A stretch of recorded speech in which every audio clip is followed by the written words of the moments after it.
Hey y'all, here's another episode of Bonafide podcast featuring the one and only Ethan EJ Moore. What's going on, guys? Hey. I have literally, I'm sorry, it's still funny to me. It was laugh. I was like, the fact that I was like, you know what, EJ, how would you feel if you would be a guest on my podcast? Your facial expression literally was like priceless. You're like, Yeah, I huh? was excited. I've been watching the podcast with everybody else, with all the athletes, and then you asked me to come on here, and I was like, let's do it. Like, I'm actually excited about it. How you doing, sir? I'm doing good. We're in the off season now, so I'm just training and just doing stuff around the house, annoying my parents as much as I can. So, Hey, family first, right? Family over everything, right? yeah. So let's get it started. So, Ethan, can you tell us how you got to where you are in your sports journey? So basically, right now I'm at Reinhardt University. I'm in my sophomore year. Long time I started playing baseball I think I started when I was playing four. When I was four. Grew up around the game. My friend's family grew up around the game. I know a lot of people that played baseball that are in the majors to where I'm at now.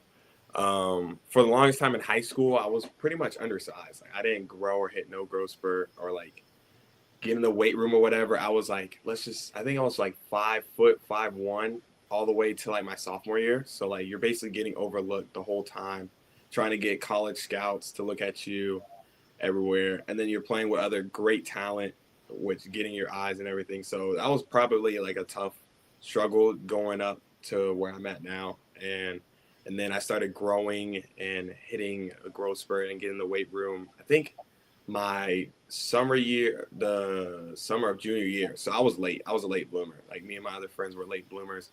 So we basically were just grinders the whole time because we got to use every tool that we can to get noticed by somebody. And thankfully, by the grace of God, I started growing, putting on weight, muscle, getting eyes of colleges. And now I'm here at Reinhardt. Now I'm 6'1", going strong, and it's been great. A lot of struggles in it, but the struggles helped me to understand how important where I am, and it's a blessing to be where I'm at versus taking it for granted. How did you get to Reinhardt? Because I was like, why is that name sounds familiar?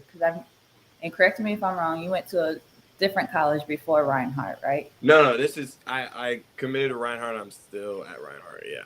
Yeah. Okay. So, what would you say is the misconceptions of the conference division that Reinhardt is in? I think a lot of people think that if you're not at D1, every other competition or division is no competition at all. There's no good teams, but that's the false accusation. Every level is good.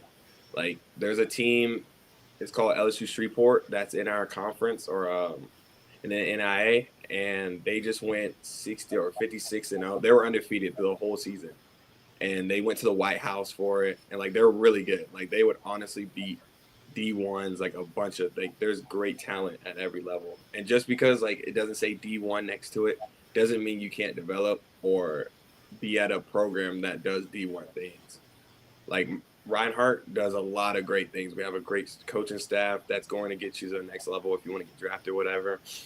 And we do things that some D1 programs don't. We have things that some D1 programs don't, and we train so hard for it to become the best. So that's I used to be that kid that's it's D1 or die until I got the opportunity to go to Reinhardt, took a visit, and saw how the drive was for the whole program and how impactful it was. And then first year there, I was this is no joke. The workouts, trying to become the number one ranked team in the nation. This is no joke. And I'm man, I feel like I'm at a D1. The school is nice, the facility's fire. It's tough. It's good.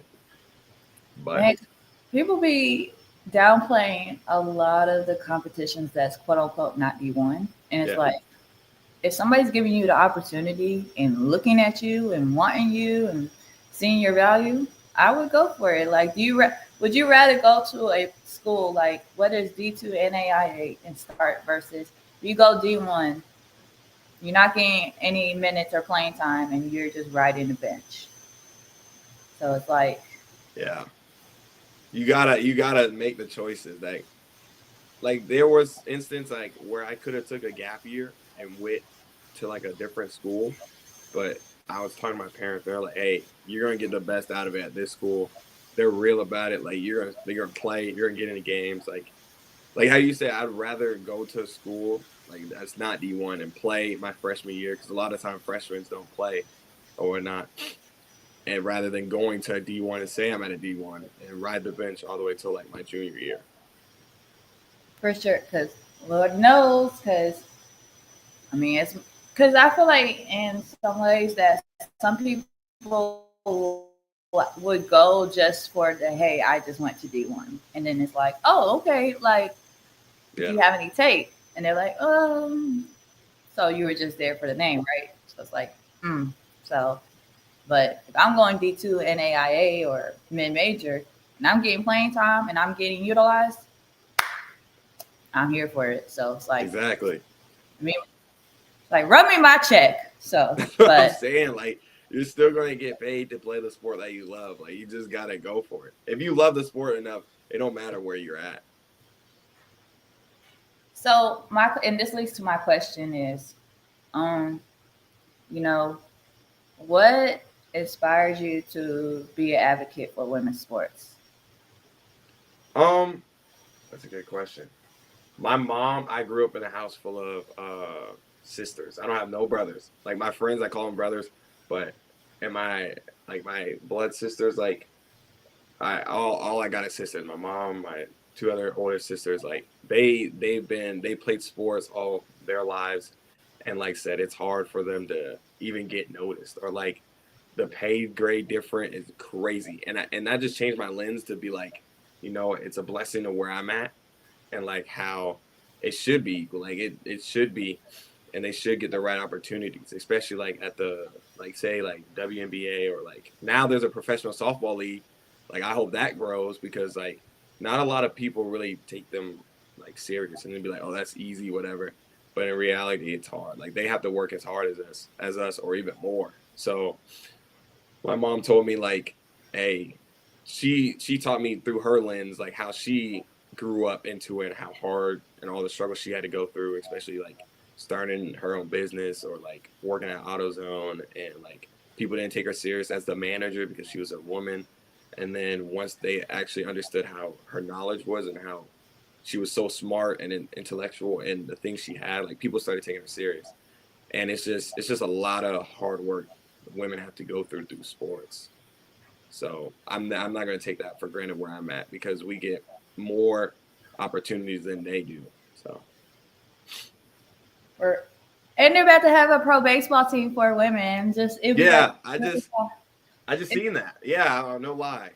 it'd be like a league of their own in reincarnation wise. Yeah, It's like a little, just like yeah, it's a women pro baseball. Like it's not just softball, but it's pro baseball. So you know, it, it's I think you would hope to see from the perspective you hope to see more people actually tune in and viewership rises, especially as much as like say a lot of with NIL. If you see like a lot of NIL athletes, like who gets a lot of the deals, it's like who is usually the face of the NIL. It's usually a lot of female athletes that's the face of the NIL. Sometimes there's male athletes that are the face of the NIL, but I mean, but for you, like I know you're still learning about NIL because I be trying to help, but I do my yeah, best. yeah.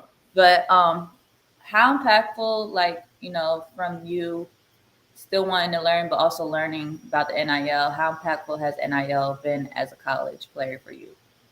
To be honest, it helps a lot, especially speaking with other teammates that's been in or getting NIL deals as well. Like just making sure that it's not no scam or like because a lot of there's some programs, some companies that just use you just to use you and manipulate you, and you want to get into or work with a company that actually cares about your mental state, how you're doing, and all the other stuff. So it helps, and especially like college. College is expensive too. So like It helps a lot. But to get programs' names out there and then rep it, like I'm using some batting gloves called MVP or MVP Most Valuable Performance. Their batting gloves is fire. And me and the guy, the owner of the whole thing, keep talking about new ideas.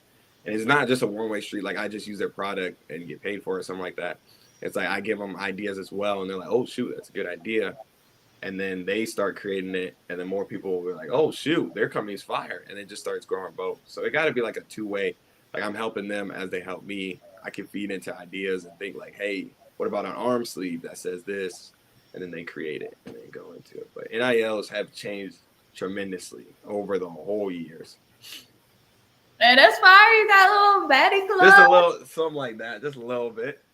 It's like I'm gonna just humble you just a little bit. Like I can't brag a little too much, cause like, but cause if you able to utilize what you got, especially creating content wise, because that's the biggest thing is creating content with NIL. Like you could like see, say engagement, and then also like eyes being looked at and be like, oh, they really like this content. I'm gonna go through it, do it. And speaking of content, like I noticed you implement your faith within baseball. How do you coexist your faith and your sport at the same time? Well, I gotta. The main thing is like I'm doing it for God. Like I'm here. I'm in this position because of only God. He's led me through opportunities to showcase the abilities that He blessed me with to go be at this program at Reinhardt, to be at the platform I have on TikTok, every Instagram, everything.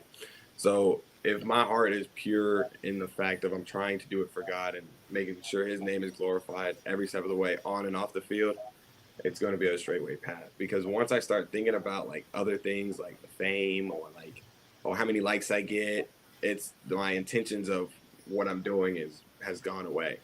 But if I remain in the fact of God has blessed me with these gifts, I gotta show everyone how He has blessed me, to open the eyes of others to know that He has blessed them as well, and that His love and His grace is for all. Like me and my pitching coach just had a talk about, it's called the competitor's creed. It's basically talking about how God has blessed all of us with these gifts, and we have to represent Him through the gifts that we have. Like you actually, you're really good at this podcast at talking to people or understanding. Like that's a gift from God, and we got to show others and represent. Like, hey, God gave me this gift. I'm gonna show it and use it to the best ability. Not take it for granted, but to show others how like I'm not the only one that's blessed. You're blessed as well. You got to find it and understand that God loves you and gives you the blessings to go be great in life. A lot of people just forget, like, oh, God doesn't want me to be great. He does. He gave you all these tools to go be great. And our thing is we have to go use those tools to multiply and bring others closer to understand how God has blessed each and every one of us. So I try to remain in that mindset on and off the field because it just keeps me humble and like a grind to like this is an ongoing thing and I can't stop because once I stop, it's done. Man, because if folks don't remember, what's it called? Apostle Paul be talking about gifts in 1 Corinthians 12, but the different gifts of in 1 Corinthians 12. He breaks it down in the Yeah. Bible. So it's like, well, he does break it down about there's such things as gifts. So, but it's okay if y'all ain't ready for that conversation. It's cool. Let It's cool. I get them it. know. Let them know. It's cool. I get it. It's cool. So, and this leads to my question because I always say that athletes are humans first, and I wish a lot of people took athletes' mental health more serious, really, especially in this time when we have seen so many athletes pass away. For you, how important is mental health to you? It's real important, especially I know with every sport, but in my opinion, baseball is tough on the mental side. I'm not saying not bring any other sport down, but baseball is like 90% mental and 10% physical. Like if your mind's not in it, you're not in it at all. Like every day you have to be mentally trained for whatever comes. Because say for instance baseball, like it's a reaction sport. You don't know what's coming. Like football, you run a play, you go do it. But baseball's like you don't know if he's throwing a fastball, curveball, slider, like whatever it is, and then you have to react from there. And if you don't perform the way you want it, it can be detrimental to your mental health. And for a long time, like I never took consideration of like mentally like how impactful it is until like I actually sat down and I was like, I'm drained. Like I'm working all this time, I'm drained. Like I gotta figure out what's going on. And sitting down, taking time out this busy life to just play some music like lo-fi beats or something like that and just reflect on how you want to be successful before practice and then after practice how you did. Like it all starts with a mind, and having a good mindset, having a good mental or mentality can change the perspective of how you look at things. Like I started reading a book called Winning the War in Your Mind, and it takes Bible verses and put it into place as athletes and trying to work around like the mental ruts that we have. Like it talked about how a rut is created unintentionally and it causes you to think these negative thoughts that come through your mind, and the brain just allows it because how frequent it is. But it says we need to change our mind to make trenches of truth. Like in the army, they make trenches on purpose because they hide in it, like heal and take cover and everything. And if we make trenches in our mind, like it will block out the ruts and fill up those ruts to make trenches. And that perspective, it changes it because like now I'm like, all right, I'm gonna feed myself positive thoughts and see how different it is. Because if I'm thinking positively before I get in the box to Mm-hmm. swing the bat, to hit a ball, like I'm going to be successful. But if I'm thinking like, oh no, I'm not trying to strike out, I'm going to strike out. Like it's just what you think in your mind is going to put into play. So it's so impactful how your mentality is and how you think every single day, and not just with sports. That's just in life in general. Like if you think you're going to fail in this aspect, you're probably going to fail. But if your intentions and your mindset's going to become successful, like you're going to be successful. That's an interesting point you put about, oh, the army, they have trenches that they do it on purpose. I was like, oh, that's a very interesting point because they really do, especially in these drills. From what I've seen on TV, like, oh, that's interesting because I think it's you know from the baseball aspect, like 9 innings. I'm pretty sure y'all tired after like half of the innings, Yeah, like 9 innings plus if say everything I go overtime, it's like, man, is it was like what time is it? Is it like you don't know how hard it is. Like in the outfield, and like nothing's happening, you start veering off, and you thinking like, what am I going to eat afterwards? Like it's like the seventh inning, and you're just huh. Like it's rough. I used to play in outfield. That was my main position in softball just because I had the arm and I'm actually and it's like you're just chilling. Like nobody's hitting the house, like you're just chilling, like it's like you can't sit down and like wait for everybody else to hit. So it's like you gotta stand up and try to not like be in a certain posture position where like you don't look like you care. It's like I do care. It's just ain't no balls coming this way. So Yeah.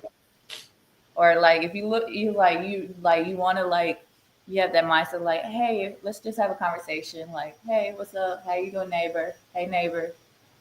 This Yeah. because man, the I think the tricky part about outfield too, in a way, is like there's and correct me if I'm wrong. Like there is. Oh, I'm about to sneeze. I feel like I'm about to sneeze. I feel it. Is raw and real. This podcast is. So like in the outfield, like in certain outfield settings, well, like one is more like I don't want to say crooked, but one is more longer than another side of the field, I believe. Yeah. So like left field is like closer to like let's just say home plate. Center field has like a lot of range. That's where I play, and you got to cover the gaps. So usually you put the fastest guy out there and the speed to cover the gaps. And right field about the same, close to the same to left field, maybe a little deeper, but it's not no close. It's far. You got a lot of range to cover.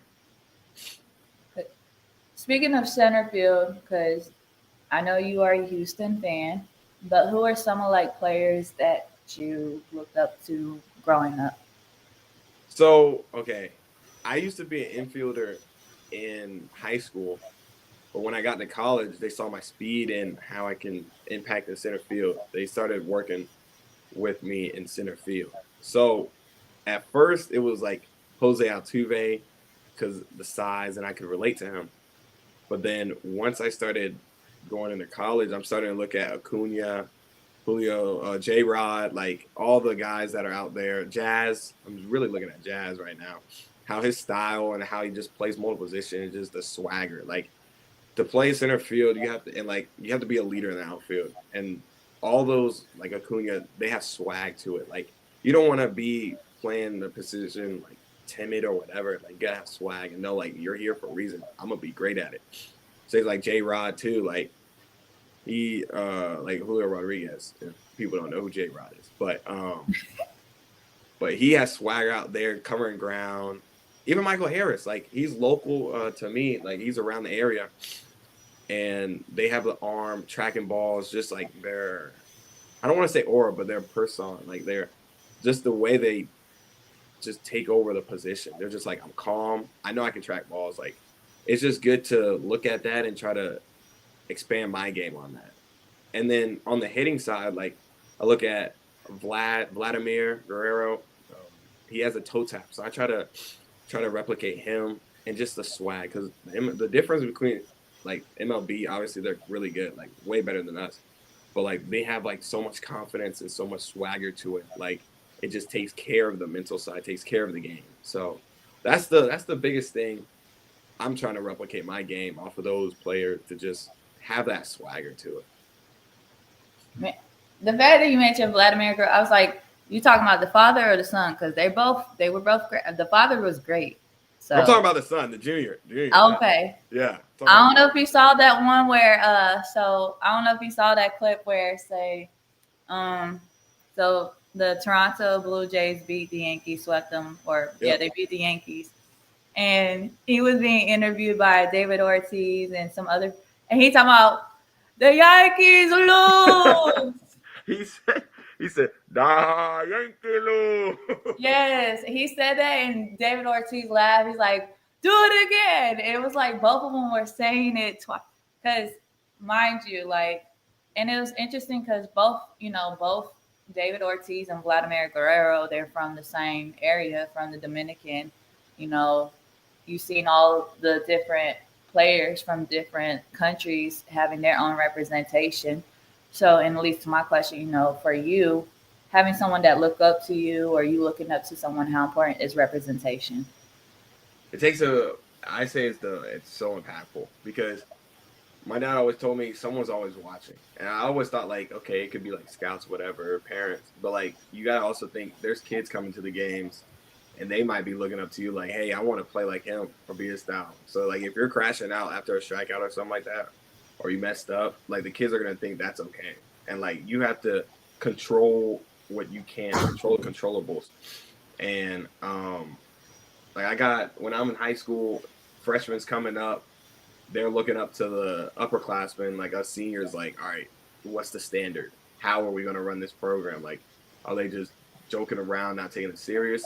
And then if we are, like, they're going to put that in their minds and it's just not going to be good. But if we come to a program ready to go, like, this is serious, we got to do it, like, standing on your firm foundation with faith in everything, then they're going to understand how the program is going to be. Because a lot of times, like there was an example where some people don't really know like Christ, and like if you're repping it on and off the field, and you're representing what you're supposed to be as like a Christian athlete or whatever, like people are gonna start taking notice and ask questions like, "Hey, why are you so like positive in situations, or your mind is different in situations where it's not going your way?"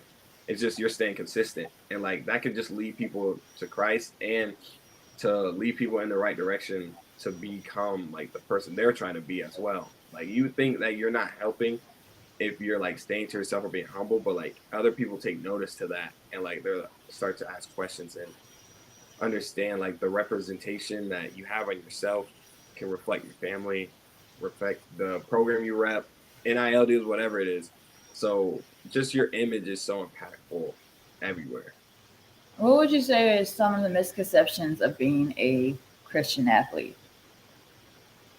Um, oh, that's tough. That's tough.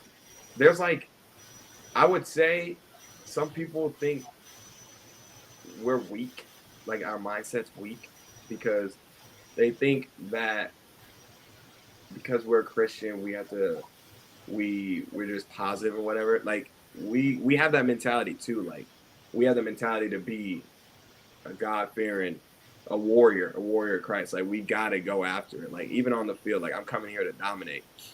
And some people think that we're just like soft and whatever, but we gotta remember like our mindset's strong. Like we're going hard every time we get the opportunity to. But also I don't really know because I've never really talked to people about trying to figure out like I know people think we don't make mistakes, but we make mistakes a couple times, like 100%. Like we're human too. Like I don't really know how to answer that question to be honest. That's a deep question. That's great. That's a deep question. But I think they think our mentality, like Christian athletes, like mentality is weak. But I honestly think like we're strong. We just have to go after it every time. I would say, I would say probably maybe a misconception is that they're happy all the time, or it's like no. I mean, I'm pretty sure they go through a lot of things. They may look happy, but I'm pretty sure they, like you said, they make mistakes all the time, or like say some Christian athletes, they may be Bible thumpers. If I don't know if anybody remember the term Bible thumpers, where like say, they try to force their religion or their faith on others, and that's how like. But I think that's another misconception is some are, some try to force their faith on others to be like, hey, this is the right way or no way. So it's like, well, Yeah. so, but I mean, how they, oh, as they say it goes, God is good all the time, and all the time God is good. Yep. I literally had to teach someone, a couple people that saying, I'm like, y'all ain't never heard that? God is good all the time, and all the time God is good. Y'all ain't never heard that? That's What? crazy. That's crazy. That's what I learned. I learned we say that after church every time when we're ready to go. The pastor goes, "God is good." We say all the time, God is good, and then we out. Yeah. Or like, won't he do it? Yes, he will. Won't he do it? Yes, he will. You Just got the grandma in the back screaming it. Yes, he will. Yeah, all the time. not the grandmas. I don't know what it is about grandmas or grandmothers, but when it comes to them praying, I don't know. It's like they got some magic to their prayers because It's different. It's so different. I'm like, what are you saying? What is it that you're saying? Because it's working every time. I don't know what y'all got some connect. I was like, man, they got something, and I was just like, thank you. I'm glad you. Yep. That conversation with God that you did, it must have Thank worked. you. Yeah. It because it definitely hit different. I'm like, how did this happen? Oh, okay. Exactly. So my question for you is, if there was a word, a phrase, or even a verse to describe your journey so far, what would it be? I'd say my favorite verse. It'd be Proverbs 3:5 through 6. It's like trust in the Lord with all your heart and lean not on your own understanding. In all your ways submit to him and he'll make your path straight. Basically saying like we can't trust in ourselves. Like we as humans, we're failing. Like we're not gonna we don't have that mental capacity or that love that God gives, like the strength that He provides. Like we just have to trust in Him, and I'm not gonna lie, it's the hardest thing because when your outcomes and your outlook right now is like, dang, I'm down, like I'm in a struggle, or I'm in an obstacle. The best thing to do is to trust and have faith, and when we focus on Him and focus on the plan that He has for us, it eliminates, or I would say it changes my eyes to focus on getting through this storm and trying to learn what am I supposed to get out of it in this struggle. Especially, for example, like baseball, you might be going through a slump where you're just hitting balls to people or you're just not getting on at all. And you're like, what am I trying to figure out? Like, what am I doing wrong? And sometimes it's hard to be like, man, I don't even know. But that's where we got to trust in him. And it's hard because we don't have an answer and we have to trust in God. And excuse me, and trusting in God, and it's difficult, but it's doable. Like that's the whole thing. Because when we trust in Him and just not worry about us trying to do it, but letting God work through us, it changes the whole thing. And when we get through it, we get like a better feeling out of it. Like, you know what? I got through this. Now I'm on the rise. Like now I'm going up. Like there's no stopping now. But that's the verse that I try to live by every day because I feel like I need that verse every single day, trusting in Him when I face different obstacles in life. Ooh, I because it's like some people like we want everything in this timing right now, or like we want everything like, oh, you know, God's timing is not late. You just impatient. I'm like, man, Yeah, it's it's like like you might be right. You're right. You're right. I'm like, ooh, it's you're like right. oh, because it's like, and I will say this, like you could be like waiting for the longest time, and then the next person who probably waited for a long time, maybe a short time, they get their blessings first, and then it's like you don't know, and then some people will look at it like, how did they get this? Like you don't know what process they had to go through. So it's like don't let someone else's blessing discourage you. Let it encourage you because Mm, you don't understand or don't know what they had to go through or what process or what obstacle. Because one of the biggest things is that comparison is the thief of joy. yep, that's So right. That's real. it's too real. Because That's real. like man, you just be looking like, I- it's like I asked that too, but where's mine at? Like, really? Did you? Because like I don't want people to compare my life to somebody else. Like it's totally different. Like Because when you start comparing like yourself to others, you start to veer off, and like you forget like the path that you're on. And you're watching. Sometimes I think of it like driving a car. Like when you're driving your own car, you gotta look straight on the lane you're in. But if you look at that nice Ferrari right next to you while trying to drive, and you start veering off in the other lanes, and you start crashing, oh, I don't know what that is. Like, I don't know. Cause you But went, yeah. cause you were like this, and you had like your Oh, phone okay, okay. I catch. didn't know. I was like, is that a new? It's like, is that a new emo or something?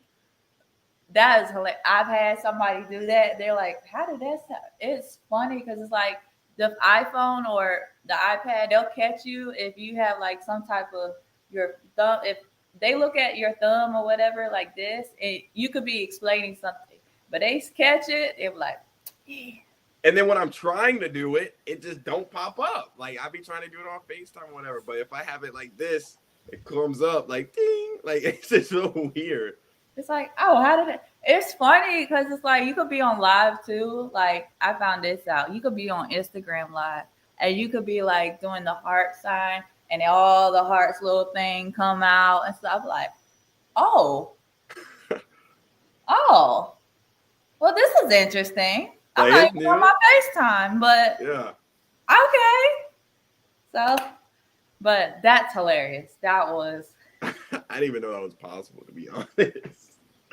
Hey, they be catching things. It's like, oh, he didn't know he did this, but they just caught. It's like I knew what he was trying to. He's like explaining it, but Yeah, I was trying to figure out what did I do. And I guess when I put my hand down, it saw it and it just pulled up like, I was like, all welcome to Bonafide podcast, y'all, where it's raw and real things like this happen in bloopers. So I'm here for it. So hey, right.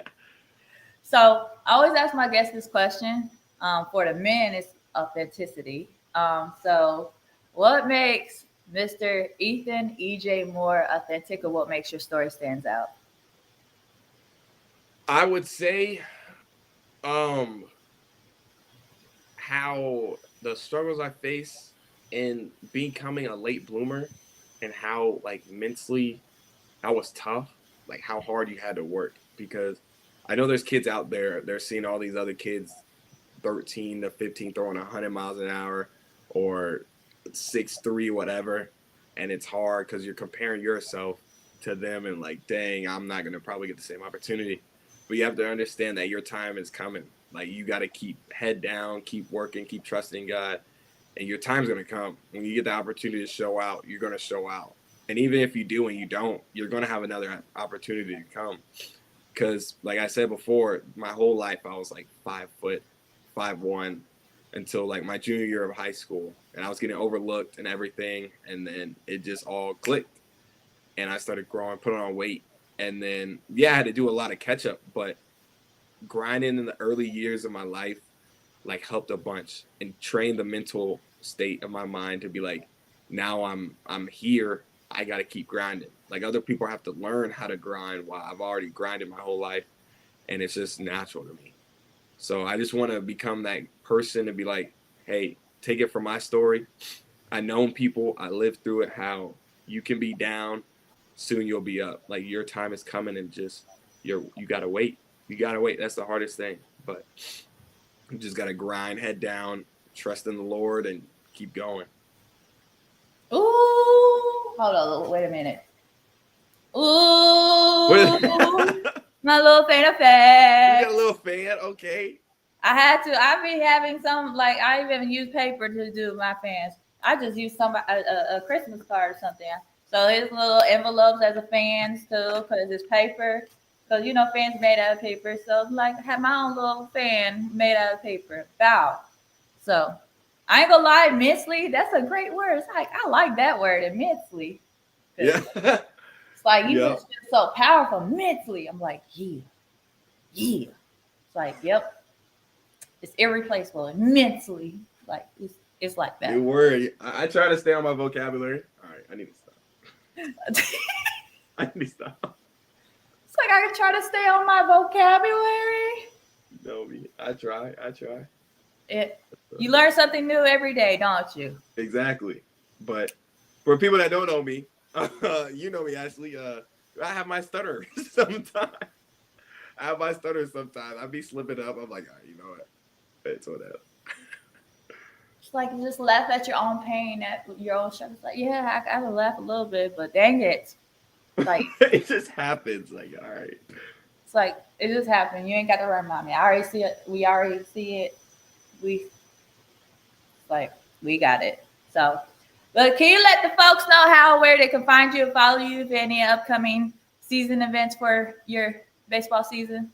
Yeah, of course. I'm on IG, Instagram at ej._more. I'm on YouTube, Ethan Moore, and I'm on TikTok, V2 Ethan 11. So I'll be on there posting. I'm trying to post daily. Oh, and I'm on Twitch, EJ_more. So pretty much it's all EJ_more. But yeah, I'm gonna be posting all the ways. You're gonna be seeing how my season's going coming this spring. Y'all heard it from the man here first. Y'all be sure to follow him. And also NIL people, all the companies, hit him up. He'll make your content look fabulous. Because it is. Appreciate it. I try. Not too Like, much. I try. It's like I try. The humbleness. It's like I try. But thank you guys for tuning in to Bonafide Her Podcast, episode 193. You can check out the live replay of Bonafide Her Podcast 193. I can't get this right. I can't, like, I don't understand. It's hilarious, but it makes the podcast more enjoyable. But y'all be sure to check out the live replay Bonafide Podcast 193 featuring Ethan Moore. After this, thank you guys for tuning in. Peace.